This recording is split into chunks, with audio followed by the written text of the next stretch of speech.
Hi guys, welcome. It is our root chakra ritual time. We start at the root and we work our way up through the body. So just to give you a little bit more background about these chakras or wheels of energy so that we have a little bit more awareness of what we're doing. It's always good, I'd say.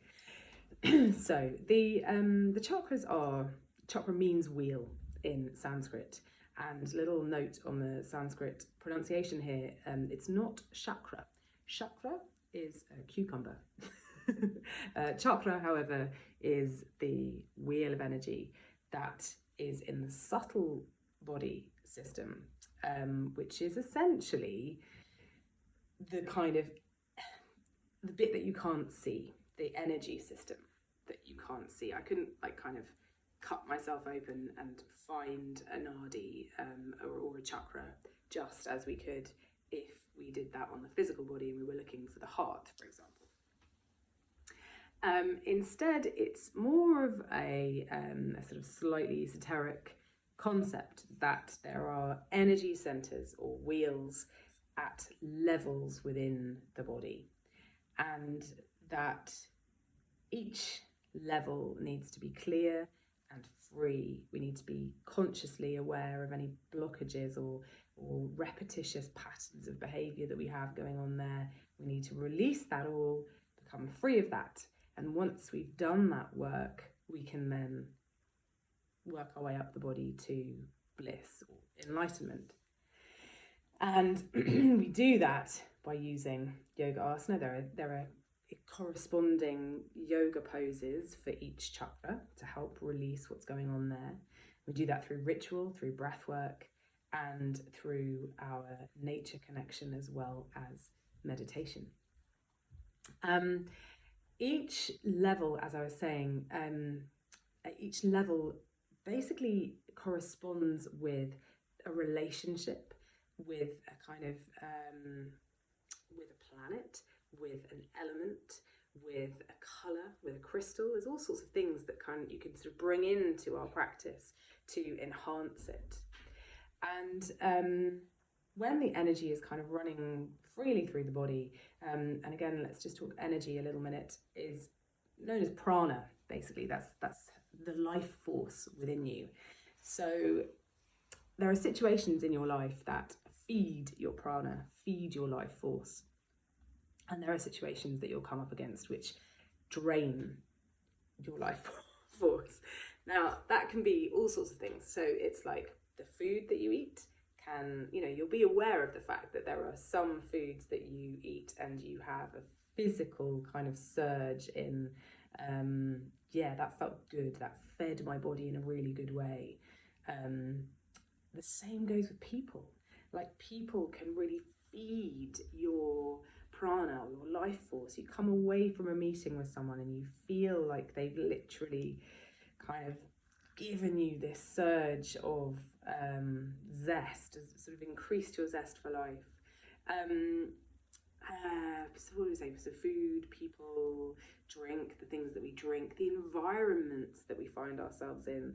There are some environments that feed us and make us feel good, and there are some that don't. And it's all about being consciously aware of what's good for you, what works, what feeds your bliss, and what doesn't. And it's all about learning to say yes to the things that feed your bliss, and having the power to say no to the things that don't.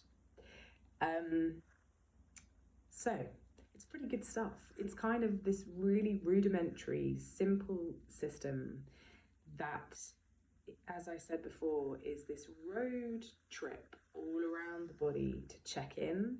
Where's the tension? What's going on? Why am I feeling tense there? What could possibly be going on? Is there a relationship issue that I have? For example, with the heart chakra, which is incidentally is not the relationship that you would think. It's not our intimate partners at the heart chakra. It's that relationship with people who have hurt us at the heart chakra in our lives. the sacral chakra is where we look at relationships with our intimate partners and how that's imprinted itself on our bodies and on our minds. The root chakra, which is where we'll start, is all about the relationship that you have with your birth figures, your birth, your sort of birth parents, essentially. And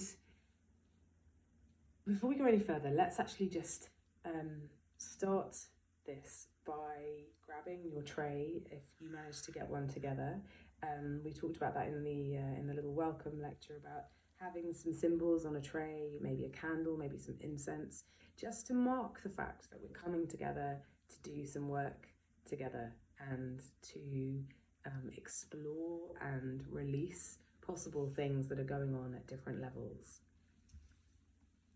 So give you a sec just to light a candle, light some incense. I already have one lit in your honour. And just take a moment just to get comfortable. Now, I'm sitting on a chair today, but you could be sitting cross-legged on the floor. You could be sitting on a chair, no worries, but just make sure that you plant your feet on the ground and feel that connection between your chair and your seat, or your bum and the earth if you're sitting on the floor. Okay, so the root chakra. It's all about, as I said, the relationship with your birth parents, and nobody gets through childhood unscathed. It's pretty much impossible. There's going to, however brilliant our parents were, however much they tried, there's going to be stuff that happened that just, that didn't work out. And it's sort of like really about being conscious of, okay, is there anything really obvious that I can sort of say that might be something I could just be aware of as I'm doing this work? You don't really even need to know what the trauma or the negative thing that happened, because usually these things are negative. Like, that's usually the things that imprint sadly on our bodies and on our minds, are the negative experiences, because that's just sort of the way we are wired to experience life. There's a deeper reason for that, which I'll go into in another lecture. But essentially, it's about our survival brain looking out for danger all of the time. We're wired to look out for danger and to look out for things that might threaten us. So therefore, we remember the stuff that might be threatening or dangerous. So the important thing to say here is that we don't need to have the people in the room as us to in order to resolve anything that went on. We don't need to have a conversation with them even about any of it. This is all work that you can do within yourself to resolve issues and things that are going on there. You really don't need to go outside of yourself, and that's the whole premise of what a yogi thinks, is that it's an inside job, that healing is an inside job, that you are the one who has the power to heal you. Nobody else is going to do that for you. Okay, so the way that we feel things in the root chakra, if there's anything going on for us there, is through our physically would manifest in the legs or the feet, and the lower spine, so the bottom, the coccyx, the kind of, that sort of neck of the woods, and also like our kind of waste management system, so the bowels, if there's anything going on there, like I know anything to do with that, like, so it could even be like excessive flatulence or IBS, that sort of thing, like that might be an indicator then that there's something going on here with the root chakra. And the thing that we need to do essentially to overcome any problems that we've had here is to be able to stand on our own 2 feet. It's to be able to feel that sense of self-empowerment that we were talking earlier on, that you are self-confident, that you are able to fully believe that you have the power to see your life the way it needs to be seen, to release the stuff that needs to be released. It might also show up for you if you have it's all about your stability, basically, the root chakra. So if there's anything in your life that, your bank balance is a bit hit and miss, I mean, I'm a fine one to talk about that, but your kind of sense of home, your sense of literally being rooted into a community, a place, whether you feel that sense of home, remembering that home doesn't necessarily actually have to be the four walls around you, but we still have to feel a sense of home. So it's about your foundations, your stability, and all of the things that feed into that, like money, like home, and like, the sort of building blocks, really. And what we can do here at the root chakra is we can learn to re-parent ourselves. We can learn that there were things that our parents did or didn't do that maybe had an effect on us, and they were just trying to do the best they were, essentially. I mean, there are obviously some circumstances that exclude that from being the case, but hopefully they are, hopefully they're rare. But we can have a moment with ourselves where we just work out what it is we're missing from our parenting. What is it that we wanted them to do? What is it that we needed them to do that they couldn't do? And then we know what it is we need to try and do for ourselves. So that might be literally that idea of providing a sense of home. That might be validating your experience.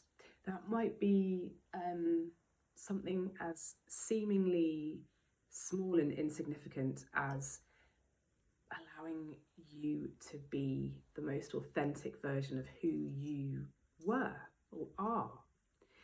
It might be something like you needed them to play. You needed them to meet you emotionally. You needed them to give you some teaching about some stuff. So we're about to do a little meditation now, and that's what we're going to try and find. We're going to try and find the thing that we feel we're missing, that we wish our parents either had done for us or that we still now wish that they would do for us, even if they're not here. They might not be here anymore, and in which case that's all the more reason to do this work in a way. So come to a comfortable seat if you're not already in one. Remember I said about grounding your feet on the floor, grounding your bottom on the chair or the floor, wherever you're sitting. Make sure you're comfortable. So grab a cushion if you need to, but the comfort has to be there because I want you to be still. So we're going to have a moment of stillness, a moment of calm, and I invite you to close your eyes and tune into your breath now.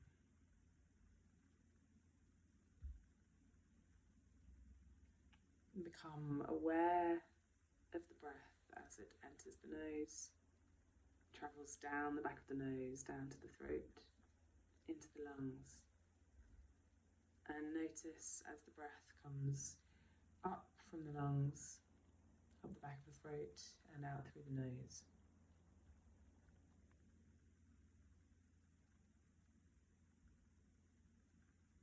And with your eyes closed, bring your hands to prayer.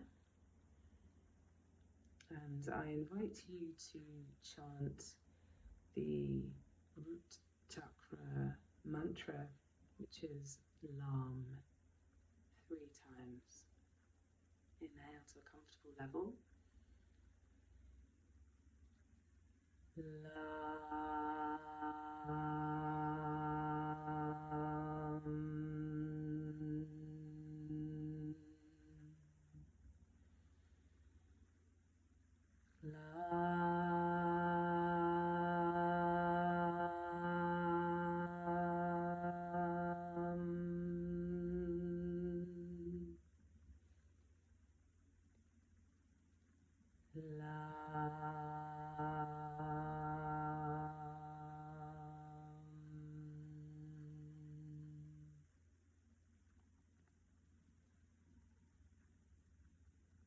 Keep the eyes closed. Relax the hands down into the lap. And I invite you to take a moment to think of the thing that you feel is missing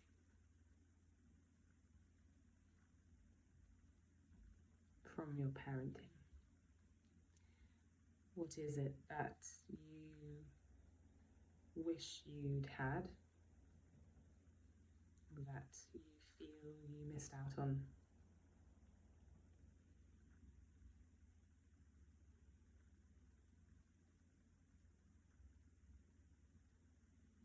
Think about what's missing.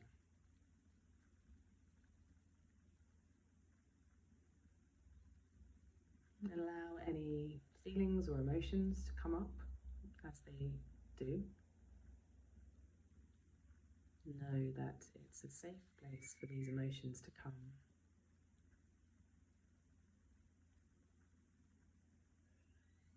Just focus on what's missing and start now to think the opposite. Start now to think, what do I need for that not to be missing? How can I give myself that?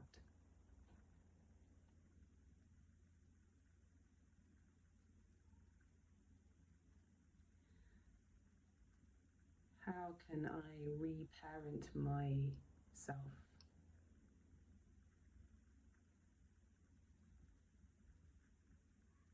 And that might be that it's something you can do. For example, if you feel that your parents didn't play with you, that you need a sense of lightness and joy and playfulness in your life, you could work out a way of how to bring that into your own life now. Be something as small as turning the music on and dancing around the kitchen, kicking your feet against the sand, taking your shoes off in the woods.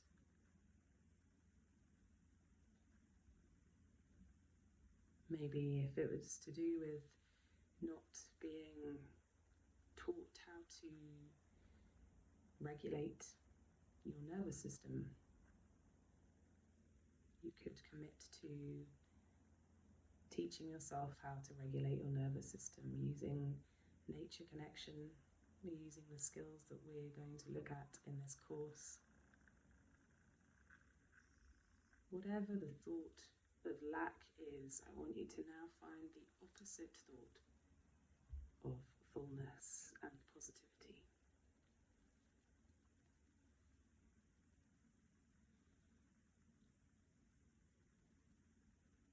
And I just want you to see your inner child, the little person.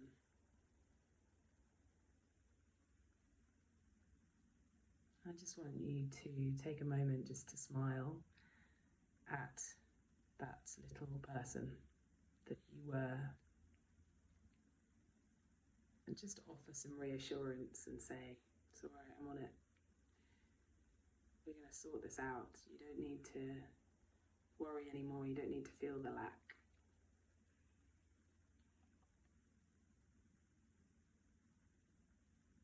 I want you to imagine a red light now at the base of your spine.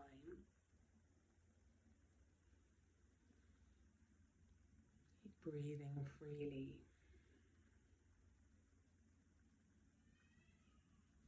And as that red light gets brighter, feel it drawing any negativity, any lack, anything that you don't need anymore. Feel it drawing it away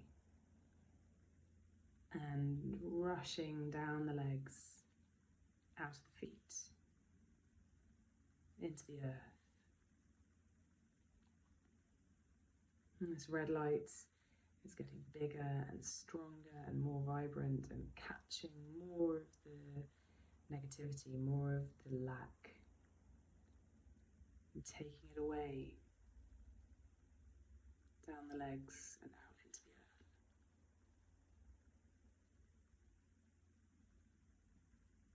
And now you feel the power, feel the strength of some of that negativity having been gone.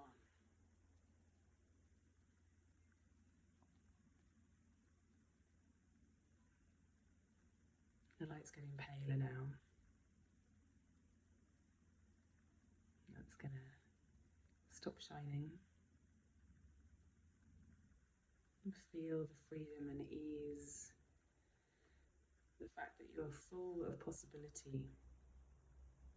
But where there was once lack and sadness and negativity, there is now an openness to possibility and to being full.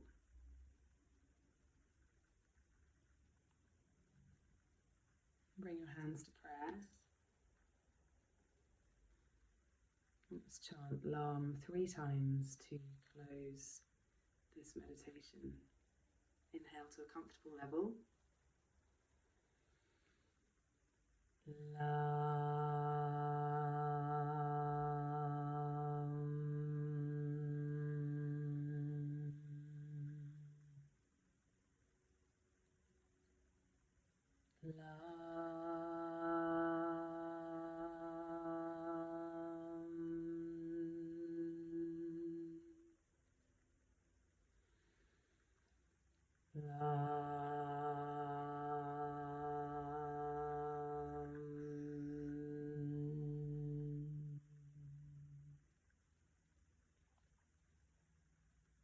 Gently breathe the eyes open.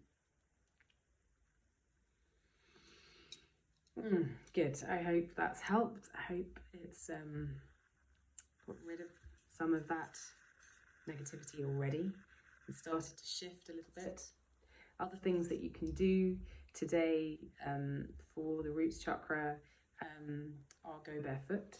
Take your shoes off, take your socks off, and feel a connection to the earth, either inside or outside. Again, you can do that with sitting on the earth. Keep your pants on though. It's like, what's the equivalent to taking your socks off? Oh God. That could backfire pretty badly. Yeah, I'm going to, in the next lecture, you'll see there's going to be a little list of other things that you can do to help the root chakra.